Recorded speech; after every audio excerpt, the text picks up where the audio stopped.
ನಾವು ವಿಜಯಪುರ ಜಿಲ್ಲೆಯಿಂದ ನಮ್ಮ ಹೆಮ್ಮೆಯ ಸಂಸದರಾಗಿರ್ತಕ್ಕಂಥ ರಮೇಶ್ ಅಣ್ಣ ಜಿಗಜಿಣಗಿ ಅವರು, ನಮ್ಮ ಸಿಂದಗಿ ಮತಕ್ಷೇತ್ರದ ಮಾಜಿ ಶಾಸಕರಾದ ರಮೇಶ್ ಅಣ್ಣ ಬೂಸ್ನೂರ್ ಅವರು, ಜಿಲ್ಲಾ ಅಧ್ಯಕ್ಷರಾದಂಥ ಅಂಗಡಿ ಅಣ್ಣವರ ನೇತೃತ್ವದಲ್ಲಿ ಮತ್ತು ರಾಜ್ಯ ಅಧ್ಯಕ್ಷರಾದಂಥ ಎಸ್ ಪಾಟೀಲ್ ನಡಹಳ್ಳಿಯವರ ನೇತೃತ್ವದಲ್ಲಿ ಇವತ್ತು ಬಹಳ ಜನ ವಿಜಯಪುರದಿಂದ ವಿಸ್ತಾರಕರಾಗಿ ಇಲ್ಲಿ ನಾವು ಬಾಗಲಕೋಟೆ ಉಪಚುನಾವಣೆಗೆ ಬಂದಿದ್ದೀವಿ.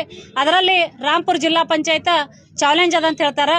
ಇಲ್ಲಿ ಪ್ರತಿ ಸಲ ಇತಿಹಾಸದಾಗೆ ಇಲ್ಲಿ ಕಾಂಗ್ರೆಸ್ ಲೀಡ್ ಅದಂತ ಹೇಳ್ತಾರೆ. ಈ ಸಲ ನಾವೆಲ್ಲರೂ ಕೂಡ ಚಾಲೆಂಜ್ ಆಗಿ ತಗೊಂಡು 3,000 ಹೆಚ್ಚು ಅಂತರದಿಂದ ನಾವು ವೀರಣ್ಣ ಚರಂತಿಮಠ ಅವ್ರಿಗೆ ಗೆಲ್ಲಿಸಬೇಕು ಅಂತೇಳಿ ಹಠ ತೊಟ್ಟು ಬಂದೀವಿ.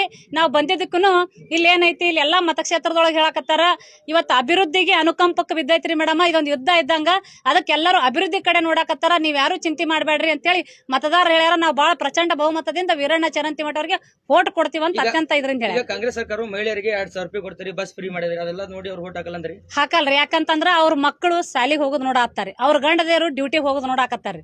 ಆದ್ರ ಅಲ್ಲೆಲ್ಲ ಅವ್ರಿಗೆ ಬಸ್ ಈಗ ಐಡೆಂಟಿ ಕಾರ್ಡ್ ಅಂತಂದ್ರ ಅದಕ್ಕೆ ನಮ್ಮ ದೇಶದೊಳಗ ಒಂದು ಮಹತ್ವ ಇತ್ತು. ಇವತ್ತು ಆಧಾರ್ ಕಾರ್ಡ್ ಹಿಡ್ಕೊಂಡು ಹೋದ್ರಪ್ಪ ಅಂತಂದ್ರ ಅಲ್ಲೇನ ಬಸ್ನ್ಯಾಗ ಹೆಂಗ್ ಬೇಕ್ ಹಂಗ್ ಮಾತಾಡ್ತಾರ, ಆಧಾರ್ ಕಾರ್ಡ್ ಹಿಡ್ಕೊಂಡ್ ಬಂದ್ರಿ ಹೆಣ್ಮಕ್ಳು ಅಂತೇಳಿ. ಅದು ಬಾಳ ನಮ್ಮ ಹೆಣ್ಮಕ್ಳಿಗೆ ಬೇಜಾರಾಗ್ಯದ.